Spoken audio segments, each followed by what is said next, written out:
Hello guys, मैं आपका दोस्त आशीष दुरतकर मेरे चैनल पे DAJ-@101+ आशीष दुरतकर पे आपका सहर्ष स्वागत करता हूँ। मुझे वैसे टीचिंग में 3 इयर्स का एक्सपीरियंस है। मेरा MBA फिनांस हो चुका है। तो मुझे इंग्लिश मतलब मैं इंग्लिश पढ़ाता था एक इंस्टीट्यूट पे। तो मेरे स्टूडेंट से मुझे पता चला कि सर आप मुझे सर आप हमारे कॉन्टेक्स्ट में रहना चाहिए हरदम, तो इसलिए आप आपके वीडियोस को यूट्यूब पे अपलोड कीजिए, ऐसा उन्होंने मुझे सजेशन दिया। उसी कारण से अभी मैं आपके सामने रूबरू हो रहा हूँ इन वीडियो के थ्रू। तो आज का मेरा टॉपिक है इंग्लिश का parts of speech. Parts of speech 8 तरह की होती है, जिसमें जिसमें noun, pronoun, adjective, verb, adverb, preposition, conjunction and interjections. तो आज हम स्टार्ट करेंगे parts of speech. Number 1, noun. Noun में जैसे कि प्लेस, पर्सन एंड किसी कोई भी एक थिंग, उसे हम क्या कहेंगे? Noun. Noun represents the place, person and thing. अगर मैं प्लेस का अगर एग्जांपल मैं लूंगा, तो प्लेस का मैं एग्जांपल लेता हूं जैसे कि नागपुर। पर्सन का अगर मैं नाम लूंगा तो राम एग्जांपल में। थिंग का अगर नाम लूंगा तो मैं वो आएगा एग्जांपल में table. After that pronoun. Pronoun में हम अगर प्रोनाउन उसे कहा जाता है कि प्रोनाउन में जैसे कि एक स्टोरी में आपने देखा होगा कि जैसे कि राम की स्टोरी है, राम और सीता की स्टोरी है, उसमें बार बार वो राम का नाम नहीं लेते। उसके अलावा राम के लिए वो ही और सीता के लिए वो शी यूज करते हैं। तो यहाँ पे जैसे कि राम है फॉर एग्जाम्पल, और यहाँ पे अगर सीता है, तो राम के लिए मैं ही लूंगा और सीता के लिए मैं शी लूंगा। तो ये हो गए प्रोनाउन। उसके अलावा adjective.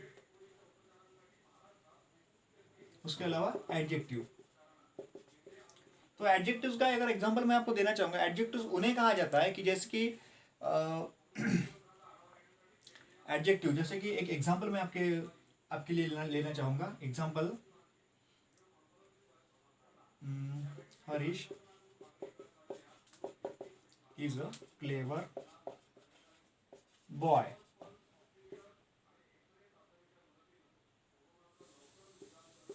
Vaishali is a brilliant student।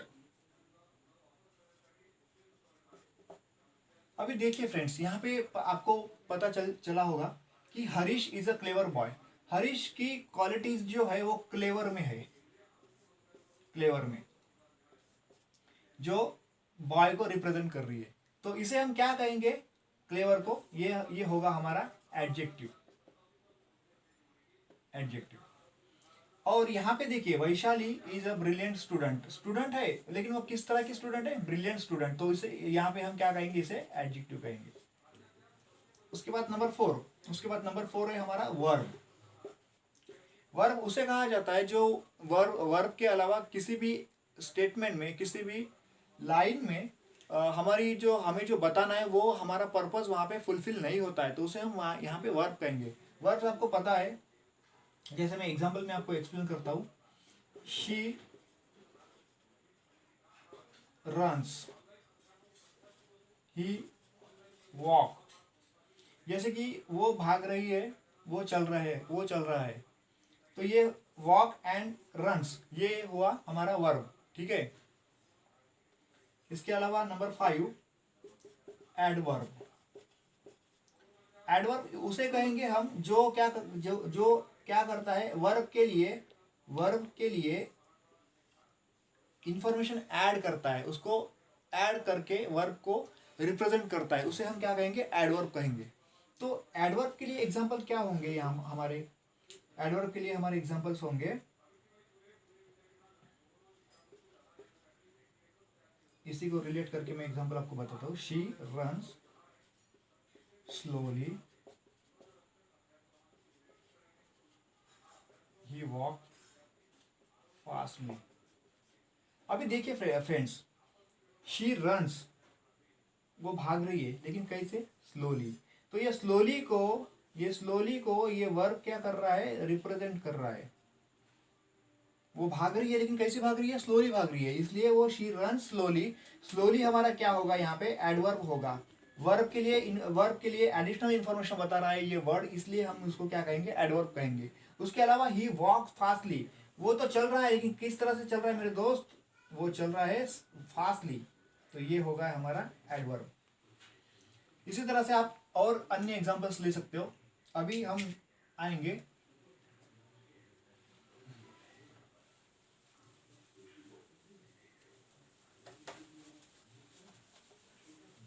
अभी हमारा सिक्स पॉइंट हमारा रहेगा प्रेपोजिशंस। प्रेपोजिशंस उन्हें कहा जाएगा, प्रेपोजिशंस जैसे कि हमारी जो पर्सनल व्हीकल होती है, या फिर कोई भी ऑटोमोबाइल ले लीजिए, जिसमें जैसे कि नट बोल्ट होते हैं, नट बोल्ट के अलावा हम जिस तरह से काम नहीं कर पाते, तो ये छोटे छोटे वर्ड्स हमारे प्रेपोजिशंस होते हैं। जैसे कि for example of, on, above, over, behind, behind, etcetera, ये हो गए हमारे prepositions. After that number seven हमारा पॉइंट है कंजक्शन। कंजक्शंस, तो कंजक्शंस हम उसे कहेंगे, कंजक्शंस क्या करते हैं, दोनों दो वर्ड्स को, नाउन एंड प्रोनाउन को, नाउन एंड प्रोनाउन को जो वर्ड से जोड़ा जाता है, उसे हम क्या कहेंगे, कंजक्शंस कहेंगे। कंजक्शंस क्या करते हैं, दो वर्ड, दो सेंटेंस को जोड़ने का काम करते हैं, उसे कहते हैं हम कंजक्शन। जैसे कि फॉर एग्जांपल मैं एक एग्जांपल लेना चाहूंगा यहाँ पे,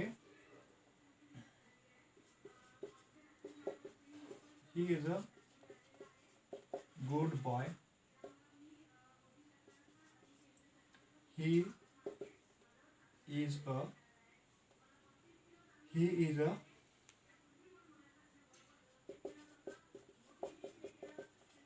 इंटेलिजेंट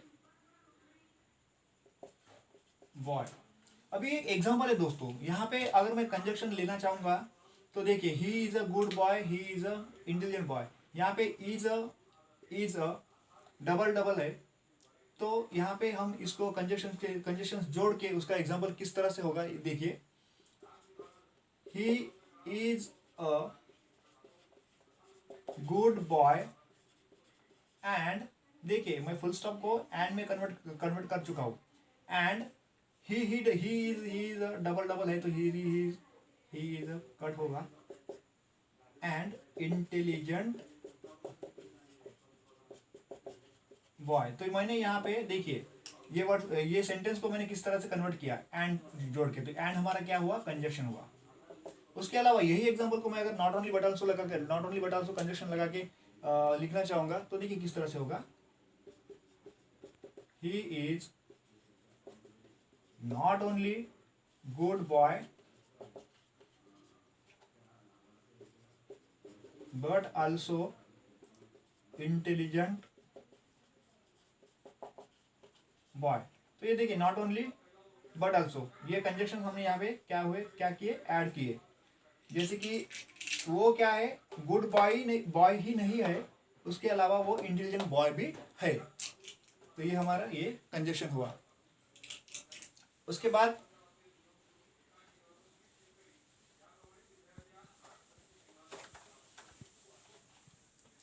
बाद पॉइंट नंबर 8 जो है interjections.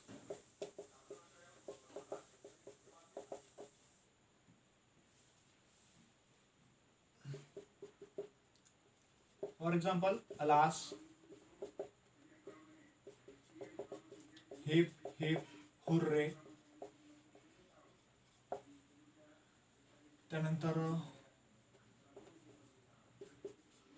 Wow, congrats, after that welcome, oh my god, etcetera. मतलब दोस्तों देखिए ये इंटरजेक्शंस उन्हें कहा जाता है, उन वर्ड्स को कहा जाता है कि वहाँ पे क्या होता है कि अनसर्टनली हमारे मुंह से निकलने वाले वर्ड्स जो होते हैं, मतलब किसी सिचुएशन को देख के, किसी एक्सीडेंट को देखने के बाद हमारे मन में जो वर्ड्स आते हैं, जो एक्सप्रेशंस निकलते हैं हमारे हमारे माउथ थ्रू, हमारे चेहरे से, तो वो एक्सप्रेशंस को यहाँ पे दिखाया जाएगा ये वर्ड्स के थ्रू। जैसे कि फॉर एग्जांपल अगर मैं जाता हूँ और रास्ते से किसी एक्सीडेंट को देखता हूँ, तो एक्सीडेंट को देखने के बाद मेरे मुंह से एकदम जो वर्ड निकलेगा वो निकलेगा अलास, अरे रे, बहुत बड़ी दुर्घटना हुई है। उसके अलावा अगर मैं हॉस्पिटल में जाता हूँ, तो एक्सीडेंट पेशेंट्स के लिए मिलने के लिए अगर मैं हॉस्पिटल जाता हूँ, तो वहाँ पे देखा जाएगा, तो उनको देखने के बाद, उनका सुनने के बाद, उनकी सिचुएशन सुनने के बाद मेरे मन में शायद ये आ सकता है कि ओ माय गॉड, ऐसा नहीं होना चाहिए था, या फिर अलास, ओश, अलास, अरे रे। और जैसे कि ओ शट, जैसे कि देखिए आपने देखा होगा कि ये जनरली वर्ड्स ये ऑफिस सेक्टर में, कॉर्पोरेट सेक्टर में, या फिर जहाँ पर वर्कलोड ज़्यादा होता है, वहाँ पे ये वर्ड का ज़्यादा से ज़्यादा इस्तेमाल किया जाता है। ओ शट, बॉस से दिया, बॉस ने जो वर्क दिया है वो वर्क को करते करते अगर वो एम्प्लॉय के ऊपर अगर टेंशन आया, तो उसको ओ शट या इस तरह से वो वर्ड निकाल सकता है। ठीक है, जैसे ये तो हो गई इंटरजेक्शंस। इसका इस्तेमाल सही तरह से करना ये ज़रूरी है दोस्तों। जैसे कि देखिए फॉर एग्जांपल मैं आपको बताना चाहूँगा, जैसे कि समझो किसी ने एक्सीडेंट देखा, किसी ने एक कोई बंदा है, वो बंदे के कोई अगर रिलेटिव अगर एडमिट है हॉस्पिटल में, वो उनसे मिलने के लिए गया और उनको बोल रहा है कि कॉन्ग्रेट्स, वाओ, वेल, अच्छा हुआ। या फिर किसी का प्रमोशन हुआ और उसको उसको बोल रहा है कि अलास, बुरा हुआ। या फिर ओ शट, बुरा हुआ।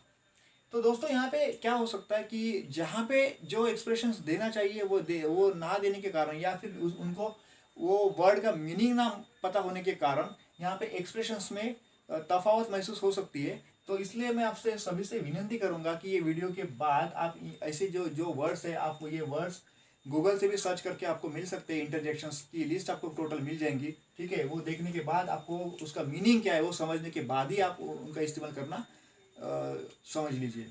आशा करता हूँ कि आज का ये मेरा वीडियो आपको पसंद आया होगा, और ऐसे और वीडियोस के साथ में आऊँगा। उसके अलावा मेरी सीरीज़ जो अभी रहेंगी टॉपिक्स की, ग्रामर के टॉपिक्स की, वो अभी चलते रहेंगी। तो आप याद रख लीजिए कि ये first topic, parts of speech. इसके अलावा मैं बाकी के टॉपिक्स के साथ और जल्दी लौटूंगा। तब तक के लिए दीजिए इजाज़त। धन्यवाद।